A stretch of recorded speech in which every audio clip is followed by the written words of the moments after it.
Ortiyetin Energiya Ministrinin orunbasary Anatoliy Yanovski jurnalistlere Moskwanyň Aşgabatdan gaz almagy dikeltmek barada gepleşik geçirmeýändigini aýtdy diýip Rus medeniýeti habar berýär. Ol Türkmenistan bilen Ortiýetiň arasynda gaz sewdasyny dikeltmek baradaky gepleşikleriň nähili barýanlygy baradaky soraga jogap berip, meniň bilişimçe hiç hili. Biz gaz almagy kesemizde ara kesmek gol çekdik. Şol hem hereketde diýdi. Şeýle-de Yanovski gepleşiklerin 2019-njy ýylyň aýagyna çenli bolmajakdygyny belledi.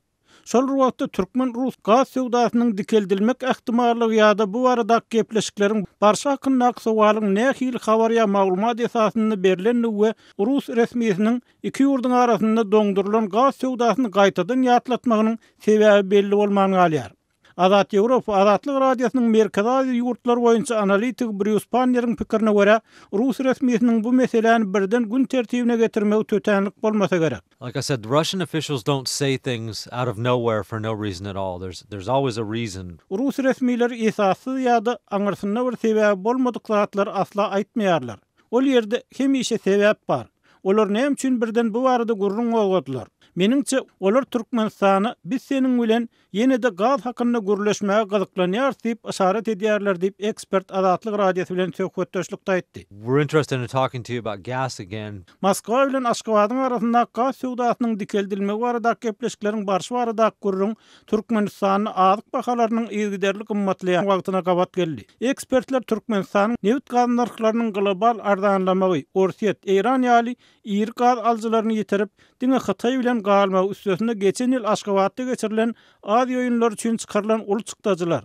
Milli iqtisadiýatyň diversifikasiýa edilmezligi netijesinde iň agyr iqtisady krizisini başdan geçirýändigini aýdýarlar. Şu sebäpden Panner'in pikirine görä, Ortiýetiň bu meseleni ýatlatmagy hakykatdan hem gaz almagy dikeltmek islegi bilen bagly bolup biler. Ýöneler bu barada gün aýtman öz şertleriniň bardygyny, bu şertlerden Aşgabatyň habarlydygyny ýatladýan bolsa gerek diýip ekspert saklaýar. When Turkmenistan and Russia talk about gas, it's not a bargaining process anymore. It's Russia saying this is what we'll buy and this is what we'll pay for it.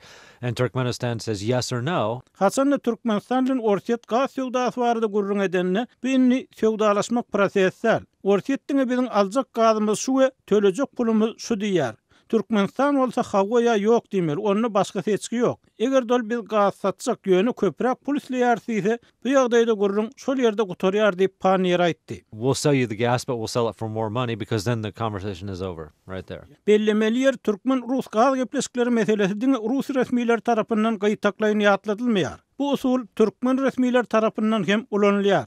Mysal üçin Türkmen gaz döwlet konserniň başlygy Murat Arsaýew geçen ýylyň noýabrynda iki gezek ýurdun Ýewropa hemde gyda ýurtlaryna tebii gaz bermäge taýýardygyny ýatlatdy. Türkmen resmiýetiniň sözlerine görä Türkmenistanyň demir gaz tarapy hereket edýän magistral gaz geçirji ulgam bar.